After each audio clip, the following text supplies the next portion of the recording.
Okay, maybe I'll just actually start from this first point of hegemony, however you like to say it. But I would say that neoliberal hegemony is finished in Europe, in the sense that if you look prior to the crisis, if you think about hegemony, hegemony is something which can, an ideology or a political option which can take the majority of society with it. Neoliberalism prior to the crisis could do this, even when we complained about the effects of it, and we protested about it. The expansion of the credit bubble and so forth allowed for consumption to expand at a rate which meant that there was enough people in society that would vote for parties propagating neoliberal policies, including social democratic parties, and particularly examples of Blairism in Britain and so forth. Since the outbreak of the crisis, this is no longer an hegemonic ideology, because it more clearly represents a minority of society. If we take, for example, Britain, the British government is going through a policy of austerity and cuts, which has pushed the British economy back into recession. We're now in double-dip recession. Unemployment is growing. All social indicators are going down. Why? What is the purpose of this? The purpose is that they have the policy of capital at the moment, and being propagated by parties of the right, is that in order to get out of the crisis, you need to shift enough resources to the side of capital in order that eventually, over time, profit levels will rise to a level that a new course of private investment will be instigated, which will reinstigate a level of sustained economic growth. And there's some truth in this. I'm not sure in a conference of social democrats I'm allowed to quote Lenin, but Lenin said that every crisis can be overcome on the backs of the working class. And this is true, that if the working class if living standards can be pushed down enough, if profit levels can be raised enough, if levels of exploitation can be increased, eventually capitalism will undergo a new period of growth. Last time it took world wars, and it took a huge long recession and so forth, but eventually it happened. So this is, I mean, despite the slogans of the Cameron government that we are all in this together, it's very clearly we're not, and British society understands this, and it's very likely that the Conservative Party will lose the next election. And so, where does the alternative come to this? I agree with what Rafa was saying, is that to talk about economics in social issues, political issues, is not to take the side of neoliberalism. The left, one of the fundamental points of neoliberal hegemony is the left vacated the economic field.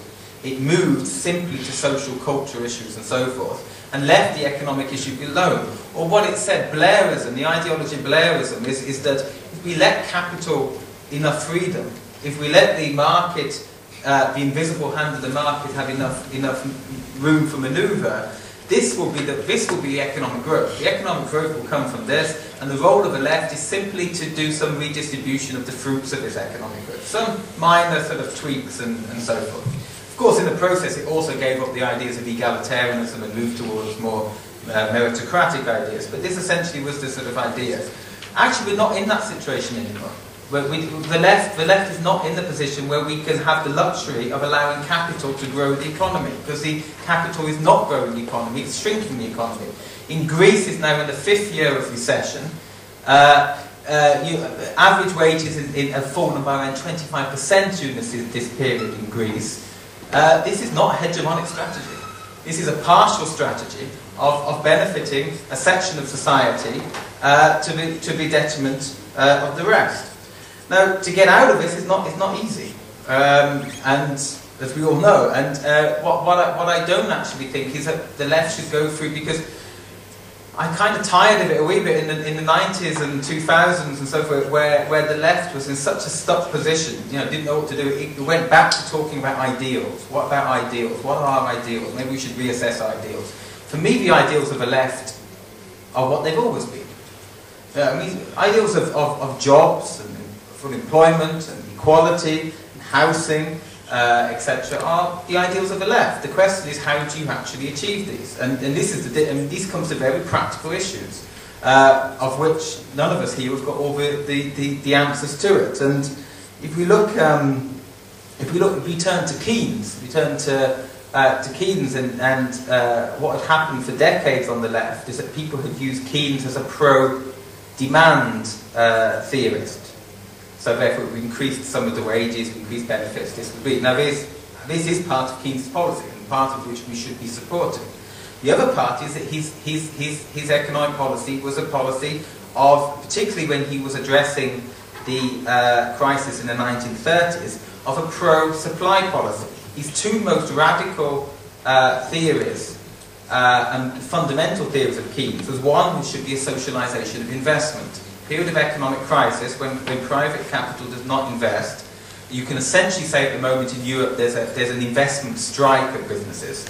But private businesses are hoarding cash and not investing it. Therefore, the state has to intervene in order to make up that gap, in order to invest in the economy, and invest in ways in which we support, build jobs, green investments, so on and so forth. Secondly, was what he called quite poetically, was the euthanasia of the rentier, where he said that within the capitalist economy you have private banks and finances and so forth, which are sucking money out of the economy, as we have seen in the past few decades, of private banks taking huge amounts of public money in order to reboost their profit levels. In order to therefore overcome this, you have to have a significant section of the financial sector placed into state hands, in order that you provide the suitable levels of investment for the economy. I was reading an article with Swedish bankers who reached a crisis in 1990s, and their solution to their banking crisis in the 1990s was to nationalise a whole series of banks and to instigate a period of investment to get out of that crisis. And the interviewer said, well, how do you make the banks invest? I said, well, we own them and we tell them to do it. And this is, however, what this comes to the next point is what was said. I can't remember who said this, but this is actually I think it was, and he was saying, you're actually confronting very large, serious economic interests. This is not just something which is going to be given to you. It's something which is politically extremely difficult. And my fear at the moment, we have a return of the left in Europe in many countries, including Slovakia. My fear is at the moment is actually the solutions to the present economic crisis are quite radical in order to get out of this. Such things like talking about Keynes' theories. And my fear is that actually the social democratic parties will come into power and not have the political strength or will in order to carry out the policies which are needed. What we see as the alternative to this, the neoliberal hegemony no longer exists. So if the left fails in this challenge, what we see in Greece, we see the rise of the far right. We see the votes for Le Pen. We see what's happening in Holland with the far right there, etc. And perhaps they will have a bravery to take other options, which are more radical than the ones which we needed there.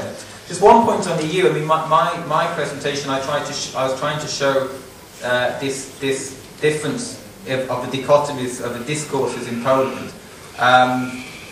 Perhaps I kind of misrepresented slightly that as sort of the EU, that all we have to do is take EU funds and everything will be fantastic. It's certainly the case, and I take your point about the whole corruption and particularly the way in which this has not been put into productive elements of the economy and deliberately not put into productive elements of the economy. My point is, however, is it shows some indicators of how a policy of European-wide investment could be a way forward. Yeah, I think I'll leave it.